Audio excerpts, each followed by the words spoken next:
Good morning, guys. Good morning. Buenos dias todos. One of the things that I like to do if I'm not able to sleep late at night is to look at some of the interesting YouTube videos that are funny out there. And if you've ever looked at some of them, you know there's a ton of YouTube videos on dogs and cats. And one of the things that I saw recently that was just amazing was the bravado of cats, how absolutely fearless they are. And there's one whole video on cats and bears and cats and alligators. And you literally watch these cats sitting there, and an alligator will come up out of the water that's maybe 12 feet long, and the cat will whap that thing on the side of the nose about 3 times, and amazingly enough, the gator takes off and goes in the water. This little tiny cat seems to be able to scare the gator enough with its claws to do it. Same thing with bears. I literally watched one where a cat was waiting on the stairs and a big old black bear was meandering up, getting ready to go up on the stairs and probably try and raid somebody's house. And this cat sprung off the stairs and landed on that bear's face, and you'd have thought that bear had been shot. It took off running like a scalded dog. And that little cat, just little tiny cat, jumped right into the face of that bear. There's other ones where the bears will come up and sniff, and the cat will just go pap. Now, I got to tell you, I'm not a cat lover at all. When I was growing up, my sister had cats, and they'd always hide under the bed and jump out on your feet, and I hated that, so I've never been a cat lover. My theory with cats is I like them if they're over 200 pounds. You know, that's the cats that I like. But cats can be fearless. Same thing with dogs. If you look at dog videos sometimes, there's dogs that will in front, get up in the face of a huge moose or a pack of wolves or whatever else. They can be fearless at times, and it's always interesting to see when they do that. What gets in the heart of a little tiny animal that will take on a big animal? Those of you that raised on the farm, you know chickens are that way. A mama chicken will defend her brood to the death. And she'll take on whatever it is, and she'll hover over the top of little chicks and protect them in the middle of whatever. I actually, in Australia, was in a wildfire one time. And in Australia, when you happen to be going down the road, if there's a wildfire, the Australian fire department has the right to press you. In other words, they can flag down your car and say, you have to help, you don't have a choice, and they'll hand you a wet burlap bag, and you go to beating out flames with a fire, or if you're bigger, they'll give you a little pump sprayer, kind of like what you spray weeds with, and you're stuck. You don't have a choice. They have the ability, it's written in the law, where they can press you into service. And I remember riding to church on my bicycle. I was about 14, and lo and behold, there's a bushfire, and the fireman was there on the street, and he jerked me off my bicycle and handed me a wet burlap bag. And I started beating out flames to the best of my ability. And I came across this chicken, and it was pretty much cooked.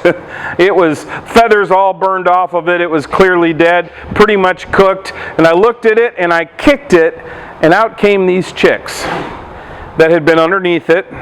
The mom had protected it to the point of literally dying, being cooked, but she did that to protect her chicks. Fearless, in spite of what's going on. Now, every one of us are going to face things that create in us fear. You can say, well, I'm not afraid of anything. I will tell you, that's a man who's not faced genuine fear before. Nobody's fearless in a foxhole when the bombs are dropping around you. There's nobody that's fearless. Nobody's fearless when somebody you love is on a deathbed and they're breathing their last. And you think, I don't want to lose this person. There's nobody that's fearless in that situation. You can be tough, you can be courageous, but you're not fearless most of the time. It's interesting because the Bible talks about fear, and it mentions it a lot. You know, it mentions people being afraid because of invading armies, and it mentions people being afraid because of drought or famine. But the Bible talks about fear very specifically. I'm going to give you a few verses. It's actually mentioned 487 times in the Bible, the word fear. Most of them are translated this way, actually 365. The fear of the Lord is the beginning of knowledge. The fear of the Lord is the beginning of wisdom. That's Proverbs 1:7 and Proverbs 9:10. The fear of the Lord is discipline, leading to wisdom and humility. Comes before honor. Proverbs 15:33. God is to be greatly feared in the assembly of the saints. Psalms 89:7. Do not fear what they fear, and do not dread it. The Lord Almighty is the one. You are the Holy One. That's Isaiah 8:12 through 13. Be mercy and faithful. Peace is made with the Lord. By the fear of the Lord, evil is avoided. Proverbs 16:6. It's interesting that all those verses that I just read, all of them had to do with one thing. Not fearing things. Not fearing people. Not fearing circumstances, but fearing the Lord. Por favor, lee los primeros versículos. El temor del Señor es la base del verdadero conocimiento, pero los necios desprecian la sabiduría y la disciplina. El temor del Señor es la base de la sabiduría. Conocer al santo da por resultado el buen juicio. El temor del Señor enseña sabiduría. La humildad precede a la honra. Now, if we're not supposed to fear anything but God, if that's the general idea, what do we do with fear? How do we deal with fear? Let me read you a few verses about not fearing.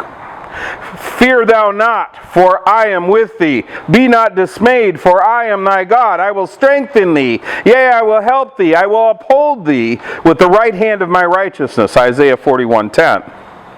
For God hath not given us the spirit of fear, but of power and of love and of a sound mind. 2 Timothy 1:7. God is our refuge and strength, a very present help in trouble. Therefore will I not fear, though the earth be moved, though the mountains be carried into the midst of the sea. Psalms 46:1 through 2. Be strong and of good courage. Fear not, nor be afraid. For the Lord God, He will help. He will do it. Deuteronomy 31:6. In Psalms 23 verse 4, Yea, though I walk through the valley of the shadow of death, I will fear no evil, for thou art with me. Thy rod and thy staff comfort me. Psalms 23:4. No tengas miedo, porque yo estoy contigo. No te desalientes, porque yo soy tu Dios. Te daré fuerza y te ayudaré. Te sostendré con mi mano derecha victoriosa. Pues Dios no nos ha dado un espíritu de temor y timidez, sino de poder, amor y autodisciplina. Dios es nuestro refugio y nuestra fuerza. Siempre está dispuesto a ayudar en tiempos de dificultad. Por lo tanto, no temeremos cuando vengan terremotos y las montañas se derrumben en el mar. Así que, sé fuerte y valiente. No tengas miedo, ni sientas pánico frente a ellos, porque el Señor tu Dios, Él mismo irá delante de ti. No te fallará ni te abandonará. So what do you do with fear? What do you do with fear? Well, the Bible says that love casts out fear. And actually the idea of that chicken protecting its chicks is the idea of love protecting to the point of death. Jesus dying on the cross was protecting you from what is fearful, sin, death, and the worst of all, separation from God. But what do you do with fear? What do you do with fear? If love casts out fear, then turn to, first of all, the person who represents love. Bible says God is love. So what does he say about your circumstance? You see, we can look at the evidence of what is happening right now. We can look at a hurricane that's bearing down upon us. We can look at the coastline that's being flooded and wrought with difficulty. We can look at our jobs and say, I wonder if they're secure. We can look at all those things, or we could look at God's promises to those who believe. What's a promise God's given you? Well, one I can think of just off the top of my head. I will never leave you nor forsake you. Are you going to be abandoned in the storm? Are you going to be left to your own resources? No. Why? Because if you believe in God, if you've accepted Him and started that relationship, what we talked about, God's mentoring you, then He promises, I'm not going to ditch you. It doesn't matter how bad it gets. It doesn't matter how difficult it is. I'm not going to abandon you. Can anybody think of an example of a storm where God didn't abandon? Can anybody think of one real quick?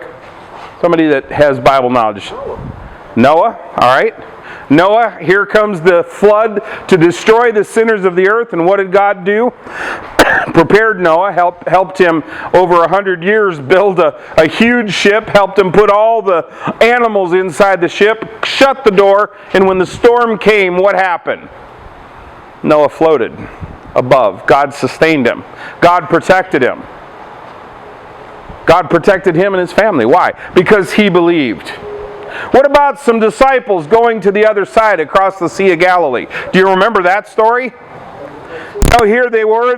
Jesus was teaching all day long on the shore side. The crowd is around him. Jesus is exhausted. He says, let's go to the other side. And so they start across what is called the Sea of Galilee. It's not really a sea. It's 7 miles long or 7 miles wide and 14 miles long.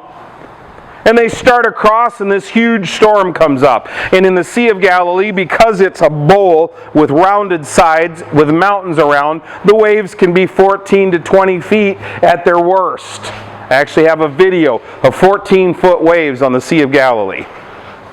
And here they are in a rowboat with sails on it that's a fishing boat, probably 23, 24 foot long.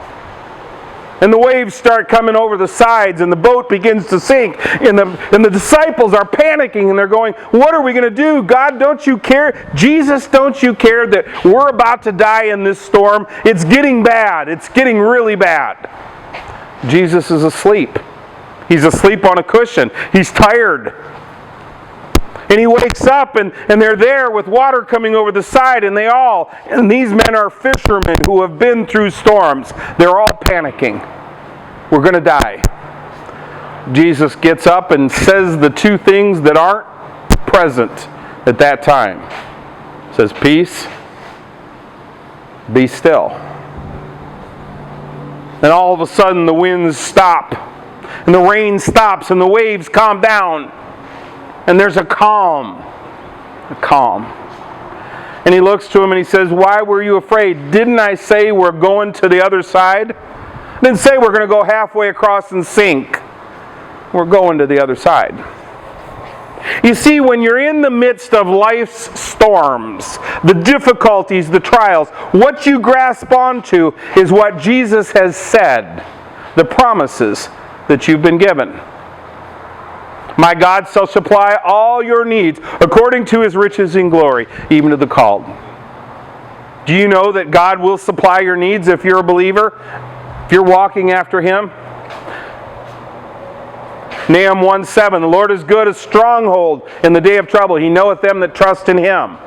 Did you know that God will be there when you need strength? Did you know that He'll be a fortress that you can hide in when you need strength? What do you do when fear takes over? You go to love, because love casts out fear. And you hear what it says about your life. What are the promises that God's given you for your life? That's what you stand on when it comes to the time of fear. That's what you stand on when things look bleak. That's what you stand on when all looks lost. You want to get rid of fear? Go to love. See what it says. Put your eyes on that. and your circumstances will change. I could go on and give you 100 examples of that. Probably 1,000. But the reality is that God has talked to each one of you. Some of you have felt a little pricking in your heart and you've said, no, I'm not interested. This isn't something that I want. I'm not interested in this thing, whatever the preacher's talking about, this Christian, this Jesus stuff, that's not me. I'm not interested. And that's been some of your responses. Others of you have said, okay, I'm interested. I want to start this relationship. And you begin to hear God talking to you, sometimes through His Word. That's the majority of the time. Sometimes through a song on the radio. Sometimes through somebody coming and sharing with you. But you hear God talking to you. Those are the promises. And if you'll spend time with Him, if you'll read His Word, He will whisper through His Word promises that are powerful and strength. When Joel was waiting his first surgery, 7 days into 14 days and he'll die. 7 days after, they diagnosed a brain tumor that was inoperable, and they said, take him home and make him comfortable. 3 days after, a surgeon that we didn't know contacted us and said, I'm trying a new procedure. I want to take his face off. I'm going to cut him from ear to ear, and I'm going to peel his face forward. And I'm going to take out all that skeleton, and I'm going to try and operate on this brain tumor using something like a gamma knife. Very new. We've used it in adults, never used it in a kid. And I'm going to try and cut out part of this tumor. And all I can offer you is hope, but it's never been done before. I think I can do it. Without it, you have no hope. None at all. He'll be in a coma in just days. And then he'll die. That night, as we were waiting in the hospital, knowing the next morning they were going to operate, I was laying on an air mattress on the floor. And we were looking around the room. And Satan loves to stir up fear in your heart. This is my son, my little boy. And you look and there's a blue glow that comes from all of the equipment and stuff. And it's this paisley blue